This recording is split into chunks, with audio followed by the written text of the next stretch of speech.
also no secret that Turkey is a long-standing and valued ally, and one that I believe we have a strong interest in keeping anchored to NATO, and I believe that's also in Turkey's interest as well. All right, Inderjeet Parmar is a professor of international politics at City University of London. He joins us now on the NewsHour. Inderjeet, good to have you on the show. You may have heard the Secretary General talking about Afghanistan. Yes, I understand it's important, but I'm assuming how to move forward with countries like Russia, countries like China. I'm assuming that's also going to be very high on the agenda. I think it's fundamental to the American agenda, really. And I think it hasn't changed even with the passing of Donald Trump's presidency.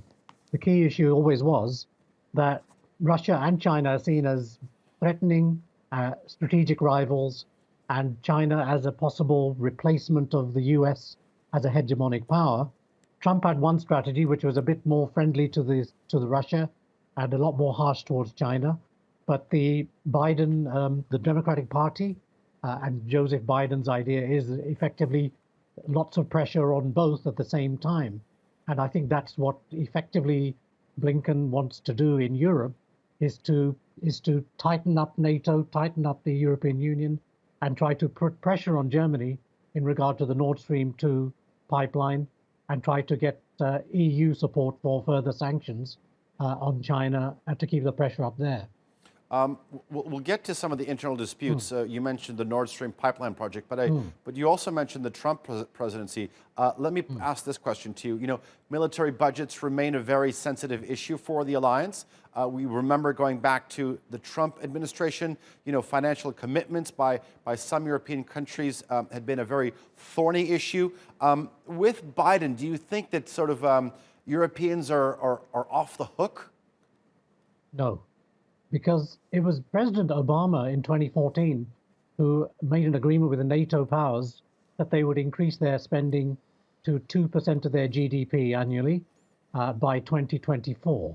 President Trump effectively just took the gloves off and was much more transactional and threatening, but he was actually trying to promote a goal set by the President Obama and Vice President Biden. And I don't think that's going to change very much. I think the United States has always wanted the NATO partners to spend a lot more, do a lot more, and I don't think that's going to change.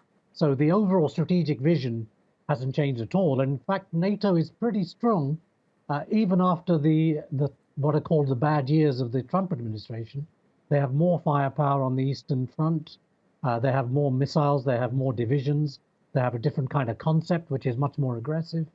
And more European NATO partners are spending much more of their GDP. So I think in terms of actual infrastructure and weaponry and systems, the Biden administration has inherited pretty strong alliance.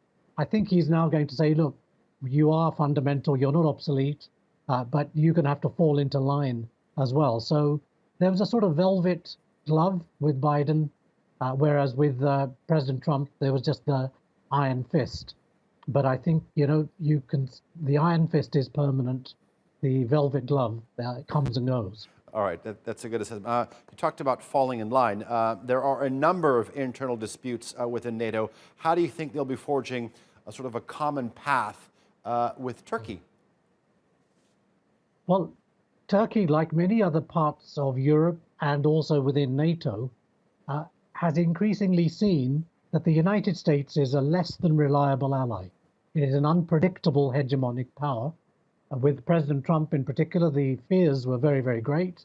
And everyone, I think, now is thinking, what can we do to hedge against American unpredictability? And how can we also maximize our own national interests with sort of other alliances or partnerships and agreements, as Turkey is making with Russia, but also its actions in that kind of near abroad for itself. And Germany is doing that. France wants strategic autonomy.